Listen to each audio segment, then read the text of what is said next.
السلام علیکم ورحمۃ اللہ وبرکاتہ۔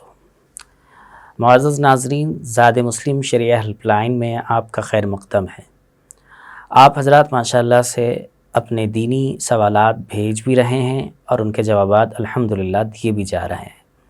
اگر آپ میں سے کسی کو بھی اسلامک اعتبار سے کوئی ڈاؤٹ ہو اور آپ اس سے متعلقہ بات جاننا چاہتے ہوں تو اسکرین پر جو نمبر شو کیا جا رہا ہے، آپ اس نمبر پر واٹس ایپ میسج، ٹیکسٹ یا وائس میسج کے ذریعے سے اپنا سوال بھیج سکتے ہیں اور انشاءاللہ اگلے 24 گھنٹوں کے اندر اس کے جوابات دیے جانے کی کوشش کی جائے گی۔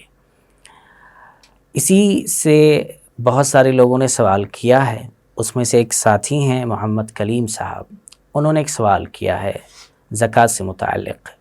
وہ کہتے ہیں کہ ریئل اسٹیٹ بزنس کے اندر جو ہے ایک شکل تو یہ ہوتی ہے کہ زمین خرید کر پھر بیچی جاتی ہے، اور ایک شکل یہ ہوتی ہے کہ زمین خرید کر اس میں فلیٹس بنا کر بیچے جاتے ہیں۔ تو اس میں جو پیسے لگائے جاتے ہیں تو کیا ان پیسوں پر زکوٰۃ واجب ہوگی؟ یہ ان کا سوال ہے۔ اس کا جواب تو علماء نے یہ دیا ہے کہ نبی کریم صلی اللہ علیہ وسلم کی ایک روایت ہے، سنن ابی داؤد، حدیث نمبر 562۔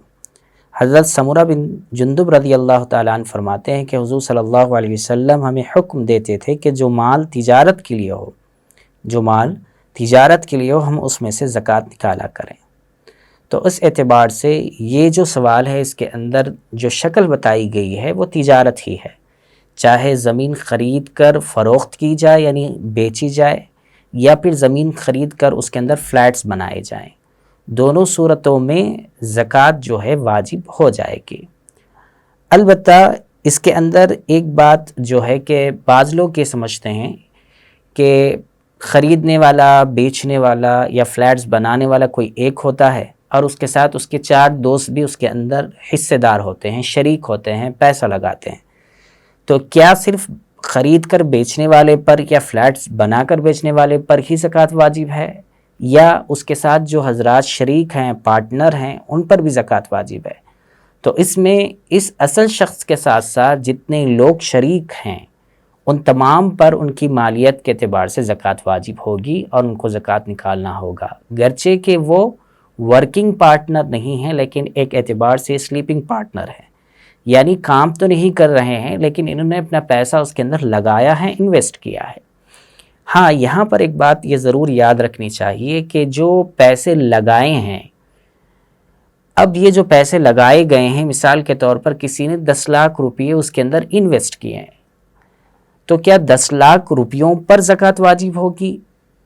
تو اس میں علماء لکھتے ہیں کہ وہ 10 لاکھ روپئے لگا کر جو شیئرز لیے گئے ہیں، ان شیئرز کی جو موجودہ قیمت ہے، وہ موجودہ قیمت کے اعتبار سے زکوٰۃ نکالی جائے گی۔